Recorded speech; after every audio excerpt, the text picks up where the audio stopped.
ప్రభుత్వ ఉద్యోగాలకు ఎంపికైన 5278 మందికి సీఎం రేవంత్ రెడ్డి ఈరోజు నియామక పత్రాలను అందజేయనున్నారు. హైదరాబాద్లోని ఎల్బీ స్టేడియంలో ఈ కార్యక్రమం జరగనుంది. మార్చి 12న ఈడీ విచారణకు హాజరవుతానని ఢిల్లీ సీఎం కేజ్రీవాల్ ప్రకటించారు. అయితే వీడియో కాన్ఫరెన్స్ ద్వారానే హాజరవుతానని స్పష్టం చేశారు. ఢిల్లీ లిక్కర్ కేసులో కేజ్రీవాల్కు ఈడీ వరుసగా సమన్లు పంపుతున్న విషయం తెలిసిందే. సోమవారం నుండి బుధవారం వరకు తెలంగాణ, తమిళనాడు, ఒడిశా, పశ్చిమ బెంగాల్ మరియు బీహార్ రాష్ట్రాల్లో ప్రధాని మోదీ పర్యటిస్తారు. ఈ పర్యటనలో మోదీ దాదాపు 56,000 కోట్లకు మించి పలు పారిశ్రామిక ప్రాజెక్టులను ప్రారంభించనున్నారు.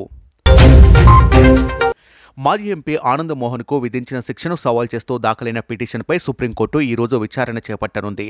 గోపాల్గంజ్ జిల్లా అప్పటి జిల్లా మెజిస్ట్రేట్ కృష్ణయ్య హత్య కేసులో ఆనంద్ మోహన్ జీవిత ఖైదును అనుభవిస్తున్నాడు. అమెరికాలోనూ బీజేపీ ప్రచారం మొదలైంది. లోక్సభ ఎన్నికల్లో 400 సీట్లు గెలుచుకోవాలనే లక్ష్యంతో బీజేపీకి సహాయం చేస్తామని అమెరికాలో నివసిస్తున్న బీజేపీ మద్దతుదారులు ప్రతిజ్ఞ చేశారు. అమెరికా నుంచి దాదాపు 25 లక్షల మందిని భారత్కు పిలిపించేందుకు ప్రణాళిక సిద్ధం చేస్తున్నారు. ఢిల్లీతో పాటు ఉత్తరప్రదేశ్, బీహార్ రాష్ట్రాల్లో వడగళ్ల వానలు కురుస్తాయని వాతావరణ శాఖ హెచ్చరించింది.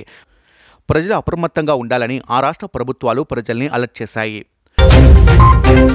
ఢిల్లీ ప్రభుత్వం 2024-25 బడ్జెట్ను ఈరోజు ప్రవేశపెట్టనుంది. అరవింద్ కేజ్రీవాల్ ప్రభుత్వ హయాంలో ఇదే చివరి పూర్తి బడ్జెట్.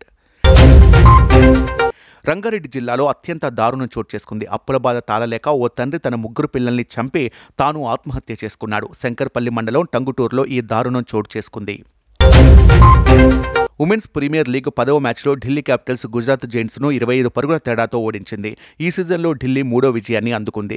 దీంతో ఢిల్లీ క్యాపిటల్స్ పాయింట్ల పట్టికలో అగ్రస్థానానికి చేరుకుంది. మార్చి 4న గోల్డ్ రేట్లు స్థిరంగా కొనసాగుతున్నాయి. హైదరాబాద్లో 22 క్యారెట్ల 10 గ్రాముల బంగారం 58,750 కాగా 24 క్యారెట్ల బంగారం 64,090 వద్ద కొనసాగుతుంది. అలాగే వెండి ధర కేజీకి 77,000 పలుకుతుంది.